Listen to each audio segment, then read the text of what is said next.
Hello everyone and welcome to another episode of Bible Illustrated Hands.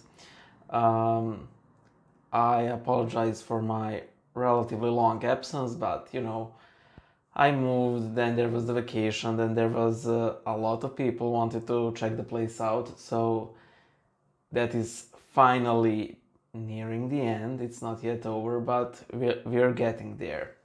Anyway, I wanted to read something to you that was sent to me by a dear friend of mine.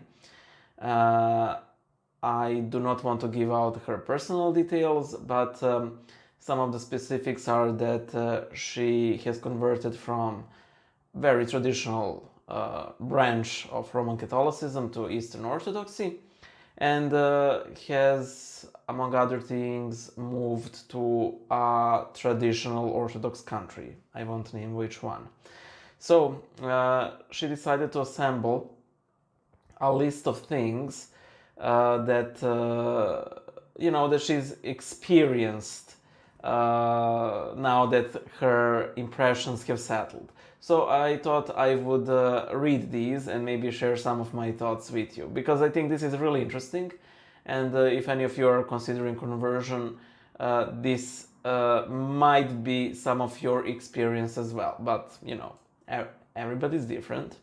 So also, pardon the hair, I really didn't have enough time for anything. Okay, so we're starting the list. Problems you may find when converting.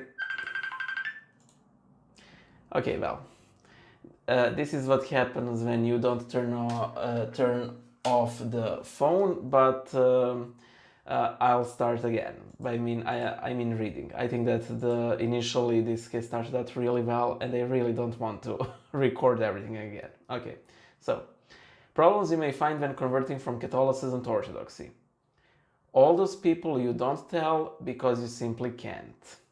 Okay, I think this is one of those most painful things when it comes to conversion. It always tends to be other people, I need to remove the notifications. So yeah, I think that this part is especially tedious.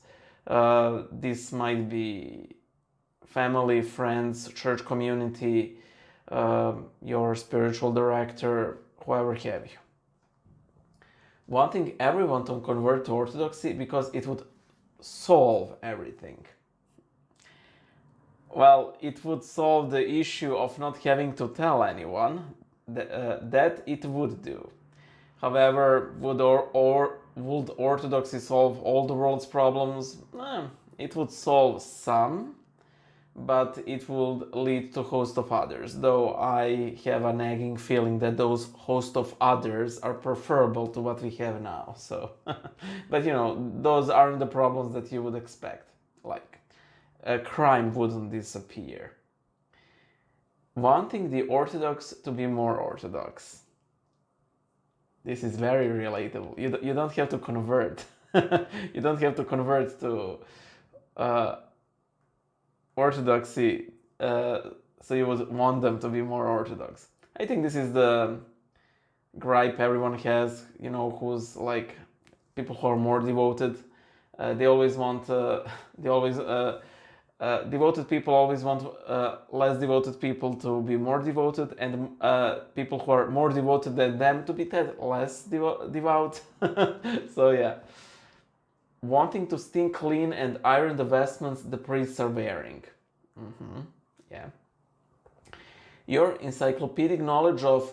By the way, I have just realized that I have never said any of these words out loud. So if I mispronounce these Catholic vestments, please bear with me. Your encyclopedic knowledge of how do you pronounce this?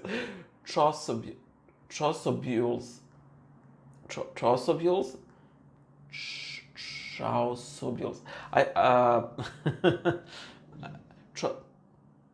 The thing that goes over everything. Maniples, cotas, surplice,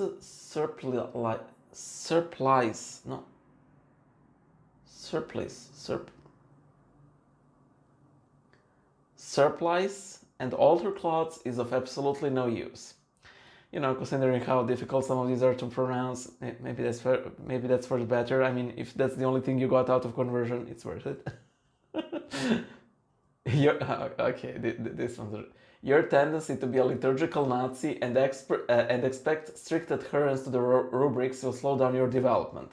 There are no such rubrics in Orthodoxy. Expect to experience some weirdness. Yes, it is, it's interesting because I generally find Orthodox rubrics to be tad more strict, tad less strict than you would expect, for example, from traditional Roman Missal. However, where it has the new Missal beat, it is in the part where it really does not give priests a lot of room for creativity.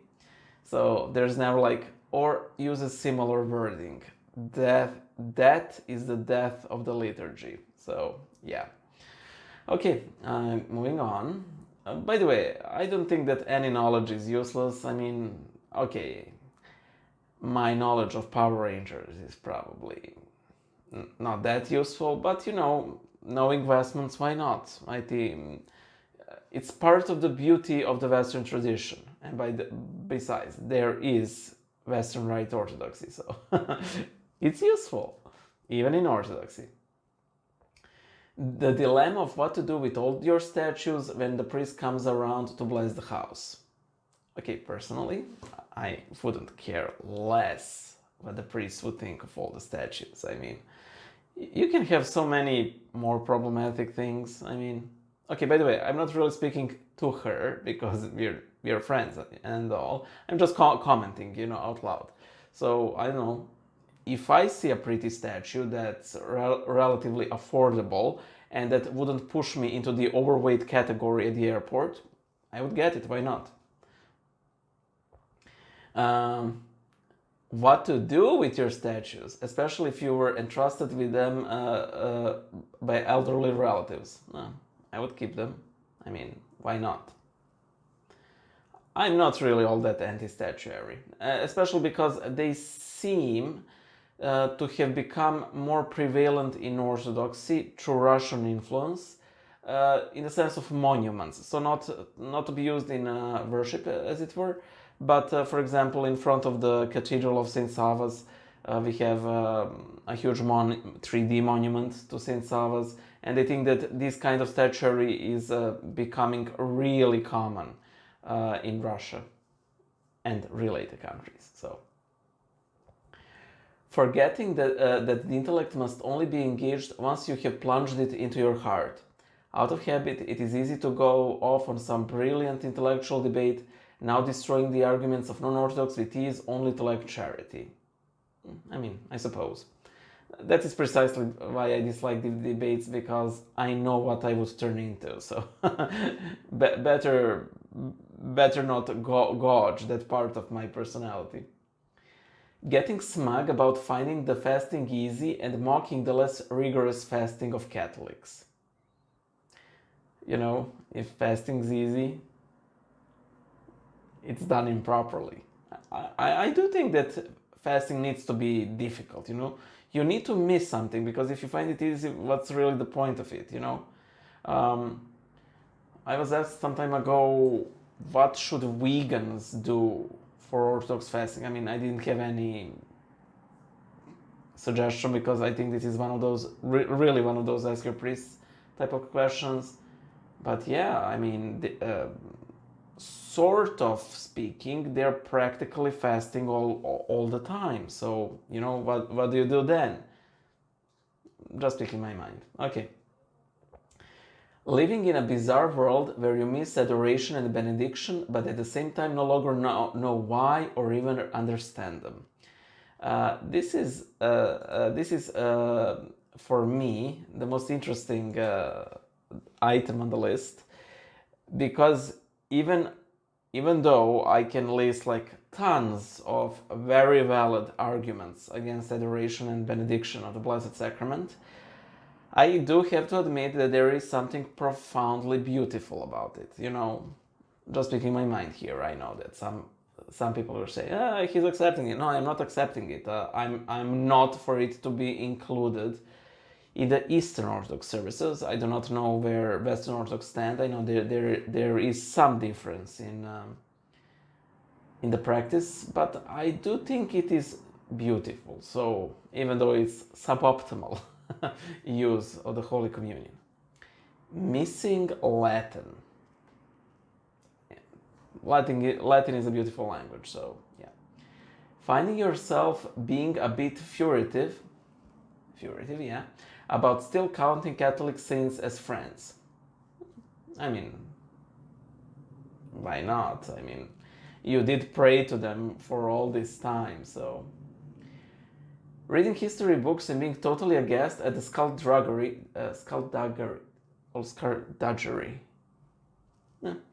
in the Roman Church. It is easy to become quite anti-Roman, like people who have stopped smoking are the most vehement anti-smokers. Yeah, I think that when people convert, there are basically two types. One type is like, I hate everything that I was, and this thing has saved me.